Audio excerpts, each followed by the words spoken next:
this looks like? Fucking Deadliest Catch when they had the damn after show. Didn't it? You pulled my drink up? Hell no, it's over there.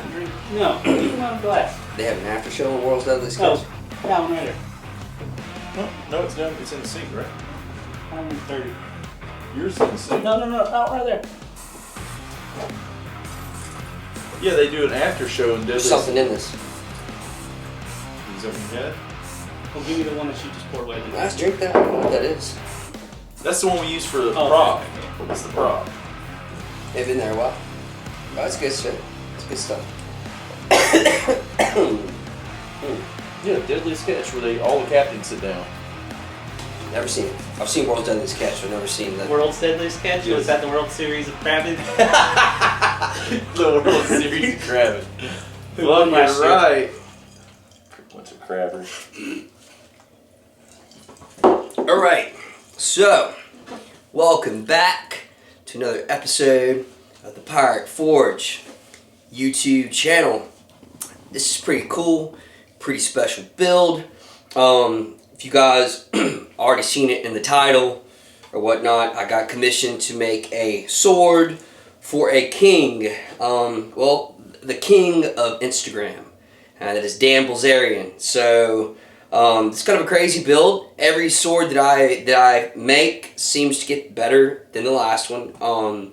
My skills are getting better. And then too, you know, when I'm wielding these swords, I'm seeing what works, what doesn't work, you know, and I'm learning that a heavy sword does not work. All about that balance. And this is the lightest sword I've ever done.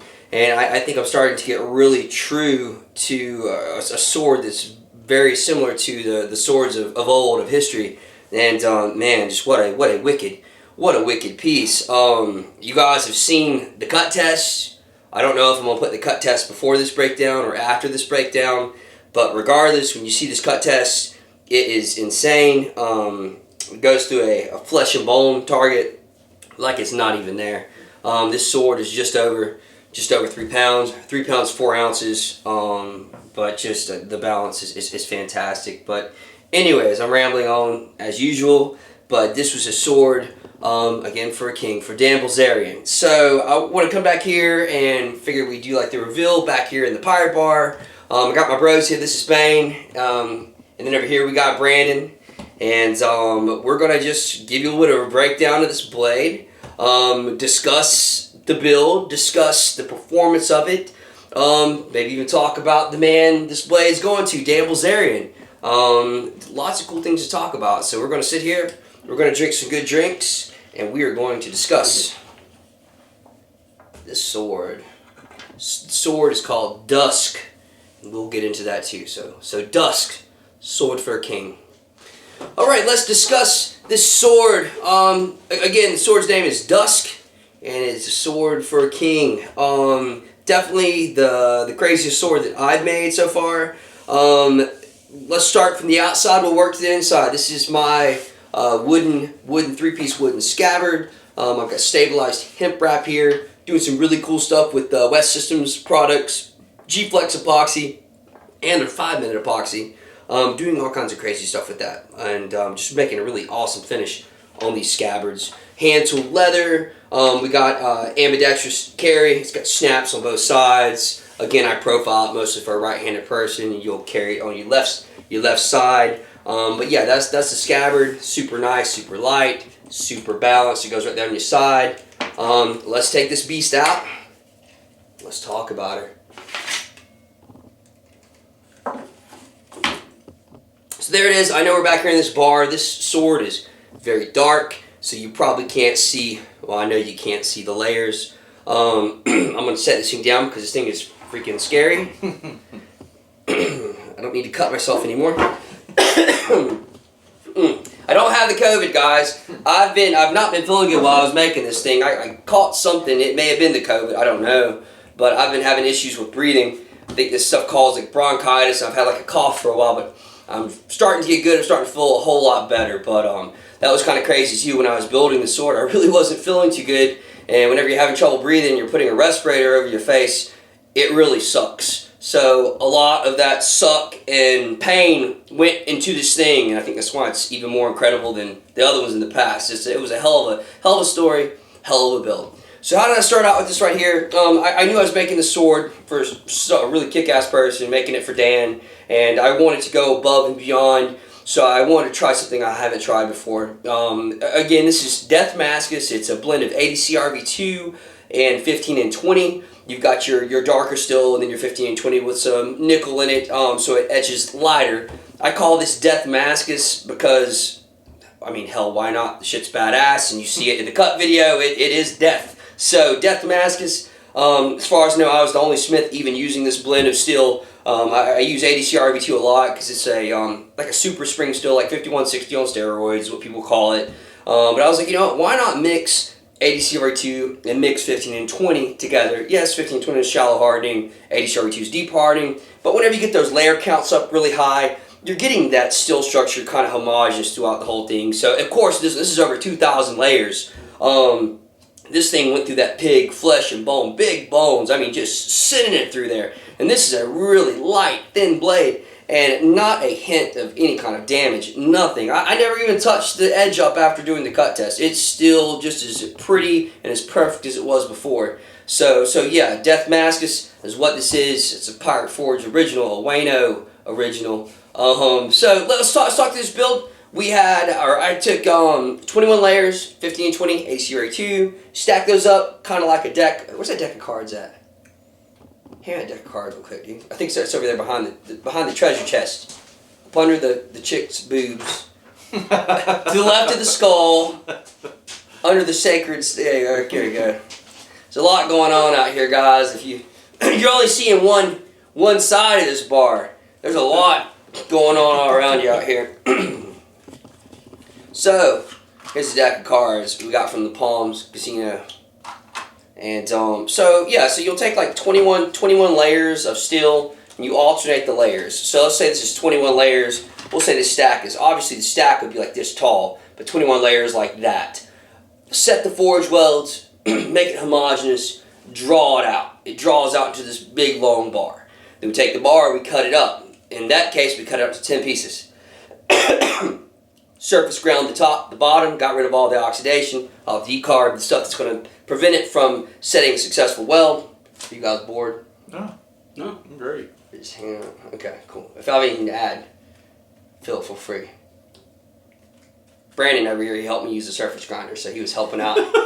he slung a shit ton of sparks on this sword, which is just, it's ridiculous, guys. The amount of work that goes into making a high layer built like this is a lot of work, a lot of prep work. So 21 original layers, drawn out, cut up, restacked, surface ground, restacked. Set those welds down again. Now we have 210 layers, but I didn't just set the welds on that. On that count, I crushed in the sides, and usually like you're forging this out, I flip the axis. Now I'm sure that's not what it's called terminology. I could give a shit less. Again, no one's really taught me anything. I'm teaching myself all this as I go, so I'm going to call it that. I flipped the axis. Once I flipped that, forged it down, and then drew it out. So this became the flat. Drew that out, then cut that up into 10 pieces. Well, actually more than that, but to use 10 pieces on the sword, surface ground, put back together, set those. So this is the third time, 1, 2, 3, third time going into the forge to set forge welds and draw out. 3 rounds of that.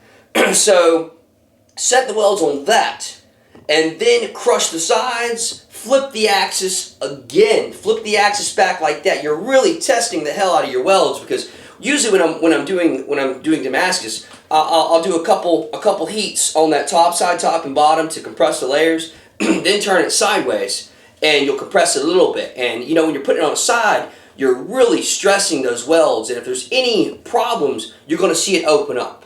So, and that's usually what I do, you know, just a little squishy there, see if there's any openings, and then back here get business done. But with this sword, that was not the case. 2 different times I flipped that axis and had to make this side the new top and bottom. So it really made this thing come out to almost like a multi-bar, almost a mosaic. But instead of the mosaic repeating the pattern down the blade, the mosaic it was going from, edge to edge, if that makes sense. I'm going to make sure too, guys, I know you guys are seeing the cut video, this reveal video, our discussion. Somewhere in this video, I'm going to put some still pictures, some close-ups of this Damascus, so you guys can see, see what I'm talking about. So yeah, drew that out, and which led me to my big predicament of this blade.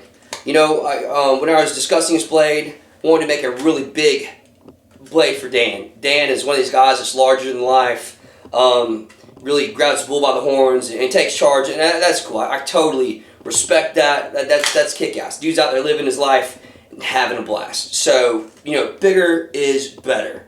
I like that mentality as well. So, with the sword, I want to go as big as possible. But after forging and restacking these 3 different times, didn't leave me with a whole lot of steel. So I was like, oh hell, I'm really going to have to stretch this as much as possible. So this sword is forged so close to the final shape. This is the closest I've ever forged a blade or a sword to the final shape. You can actually see the compression of the layers. Back here, you can see all the layers, and you can see them compress down here all the way to the tip. So there was no waste. There was no grinding this to shape. This thing, the shape was all forged in. Even the bevels, the distal taper, the tang of this blade. I mean, I had very little still to work with, and again, was able to forge it out into this. And let's talk about this sword. What kind of sword is this? This is a bastard sword. A bastard sword. What is a bastard sword? A bastard sword is a sword that is between a long sword and a two-handed sword.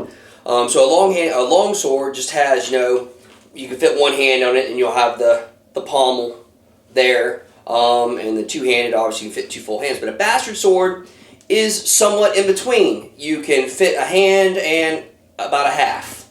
Which, I've talked to a lot of sword guys, sword gurus, and they told me that these swords, this right here, are actually gripped. You would grip the pommel. You wouldn't necessarily try to get 2 hands there on that.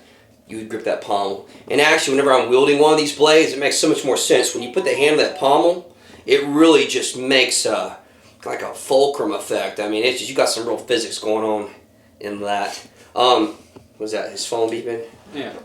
Unprofessional. Very unprofessional. You're never coming back. So, yeah. So, this has got definitely a bastard sword handle, and this is a little bit on the shorter side of blade length for a bastard sword. So, I was joking earlier, I said, it's kind of a short bastard. So, yeah, but short bastard, but it's a bastard sword. This is cool as shit. So, yeah, that's what they call it, bastard. Not because the sword's an asshole or anything like that, or an illegitimate child. It's in between sword sizes, so it's a bastard sword. So hell yeah. Told you guys about the layers. You can still even see, can't see it here on this video, but you'll see a few little forge marks. Again, I had to forge this so close to shape. Usually I'll leave some meat on my swords so that I can grind past any kind of decarb, any kind of forge marks. But on this one right here, again, I had forged out so close to shape and so thin, especially with the distal taper, there's still a few, not many, but a few little forge marks in it. And I like to refer to that as birthmarks, and I think it just makes the sword even cooler because you know that there was that much more work put into this and a lot more finesse. There was a lot of hand hammer work put into this sword because you can't do this fine, delicate work with a power hammer, definitely not with a press. A press is just a Damascus making, still smushing machine. So yeah, the guard and the pommel, I forged both of those from some antique ship anchor chain. Put a real awesome black finish on it. It got some through holes in it. Lots of decorative ornate work there. Got the through holes down here. This pommel is keyed fit, same thing up here. I have stabilized. This is done like a 2-step process. The stabilized hemp wrap. I have a hemp core that actually stabilizes with G-Flex, and it is an extremely tight hand-wound compression fit. And then that is set with G-Flex, so it makes it like as hard as concrete. And then the outer wrapping, I saturate that with a 5-minute and do a couple cool things to it. The epoxy that I use to make it look and feel really nice. Piece of wood back here. This is a piece of 65. It's dated 6500 BC. So thousands of years old. This is bog oak back here, and I engraved a lot of crazy, like that Mexican skull art looking stuff into it. And again, super tight fit up. The little end piece back here, I forged that. Again, that's key fitted too. The tang of the sword is all the same material. It's the Damascus that came out the other end. And I actually dished out this little piece on the end so that whenever I hammered the tang down into here, it actually flared and filled up this little cup, so it'll never come undone. But yeah, that is the construction of this blade, and just an awesome epic sword, and super light. Check this out. We'll do the two finger. We got the 2 finger or 3 finger hold. I mean, you see that, guys? I mean, this is nothing. I'm holding it straight parallel.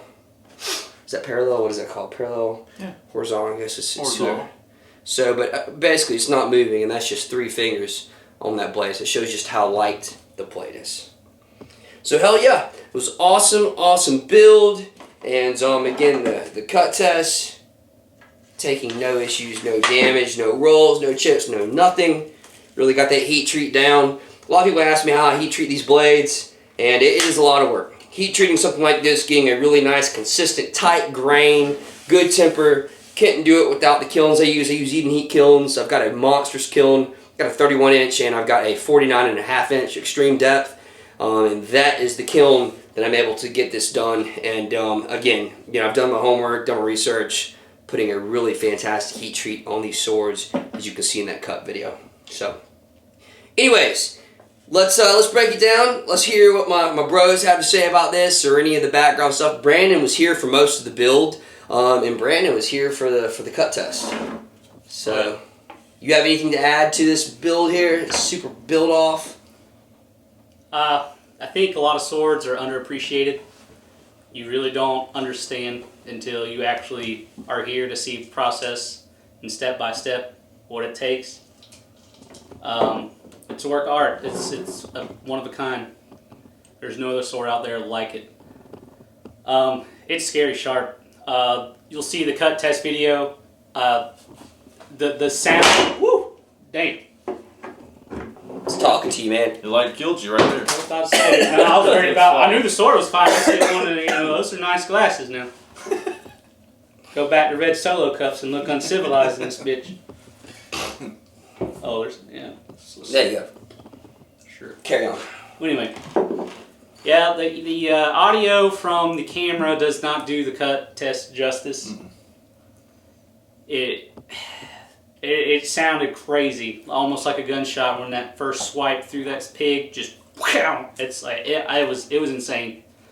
Originally he was only going to do 1 cut, but then he just went all nuts, got blood hungry, and just chopped it up. No, dude, I didn't do anything. Yeah. I didn't even swing this sword. I was just trying to hold on to the bastard. It's the bastard sword. I was going. Yes, I will admit, I got the sword's momentum moving in that general direction. But I swear to you, guys, I wasn't even swinging this thing. I was just trying to hold on. It was doing its own work. Yeah. No shit. Take you for a ride. It's a wild bastard. It's a wild one. Sword. It's for a wild man. But what y'all don't realize is in the cut test videos that he used the same side of the sword for every cut. Now, some of y'all won't ever realize that, but think about how sharp that blade is after repeated cuts through that hog. Yeah. Think about it. Bone and all. Bone and all. It's The same side. He could have flipped it over. It's a double-edged sword. He could have flipped it over. We kill a lot of pigs and have to clean them, and you got to sharpen your knife before you're done cleaning one of them.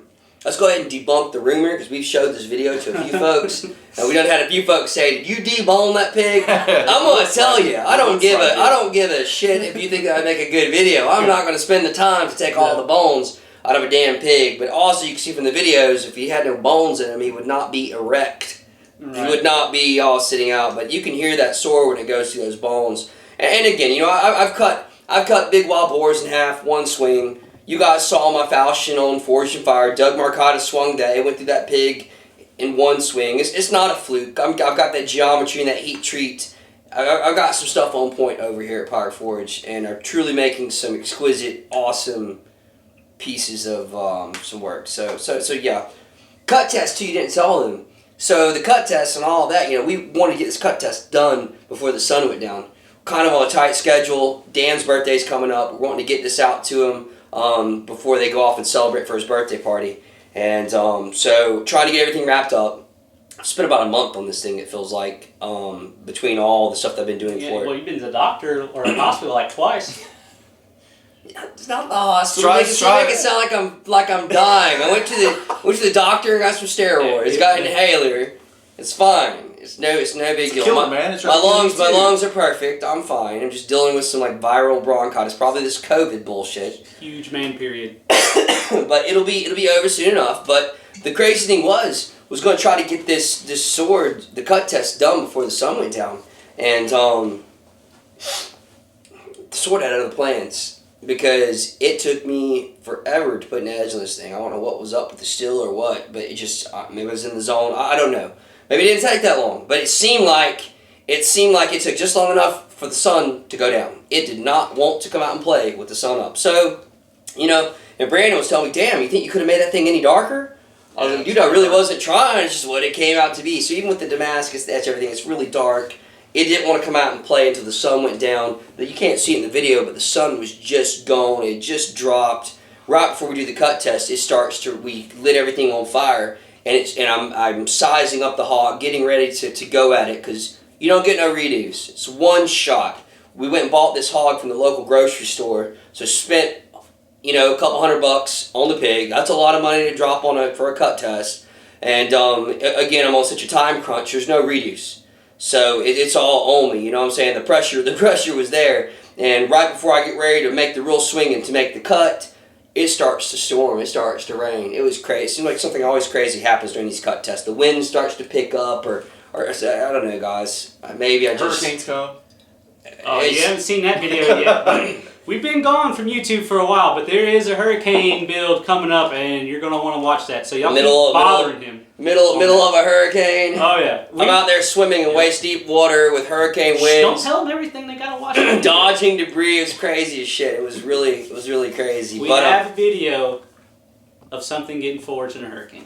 So yeah, you definitely want to see that. But getting back to this sword, that's why the name came to me. The name always comes to me with these blades. We were going to call it Gambit. Brandon's like, you should call it Gambit. It's kind of, Dan's into poker and cards, and but it just didn't seem to stick. It didn't seem to suit the sword, and that's when it came to me. Dusk. So yes, the sword's name is Dusk, and just what a badass epic sword. Going to a badass dude with an epic beard. Yeah. You can tell us guys here, we recognize our epic beards. I actually shaved my entire beard off at the start of November for No Shave November, so I was smooth as a baby's butt. That was me, not him. So even being sickly and under the weather, I was able to grow this man-sized beard here.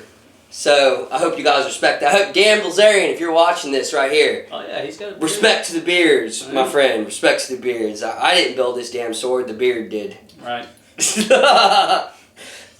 So anything else we want to talk about this, guys? Like I said, we're doing kind of an informal thing. I really plan to do some really awesome videos, some awesome builds. There's been a lot going on, guys, with the business. Again, I'm not a critical care nurse anymore. I do this to support my family and to pay the bills and buy more cool tools.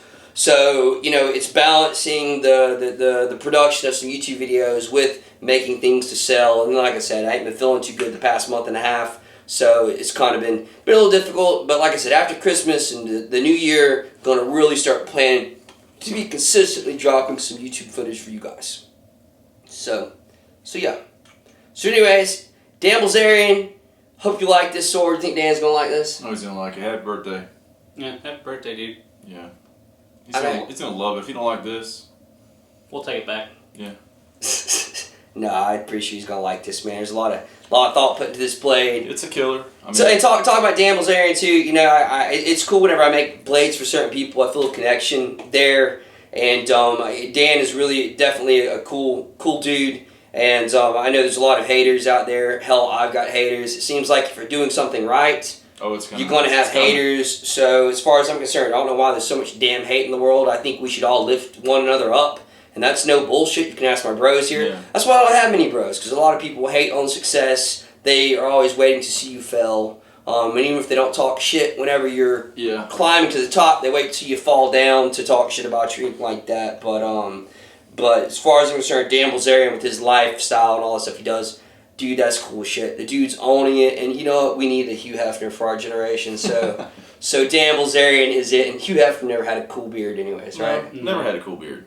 He was cool, but he didn't have an awesome beard. He So, was less than par. so true blue American dudes. We're some wild old country Yeah. boys from Northwest Florida. Yeah. I think we can relate to that. So again, it was a privilege, and it was an honor to build you a sword, my friend. So, anyways, on that note, we are going to go have a few drinks and chillax. Glad to get this build wrapped up, and got to get some more cool things coming. Got a cutlass, Damascus cutlass in the works. Some other cool stuff. But anyways, you guys have any comments, any questions, what you want to see us do, any beard growing tips? You just want to talk about our beards. How you want to do? Gotta tune in. Do Fun videos coming. interact with you folks. So, anyways, it was great, cool thing. Enjoy the cut test. Enjoy we didn't talk about the reveal video. It was a Dan Bilzerian inspired reveal video. You guys make sure you key in on that. There's a lot of cool stuff going on there. Anyways, until next time, this is Wayne Milligan of Pirate Forge. Rock on.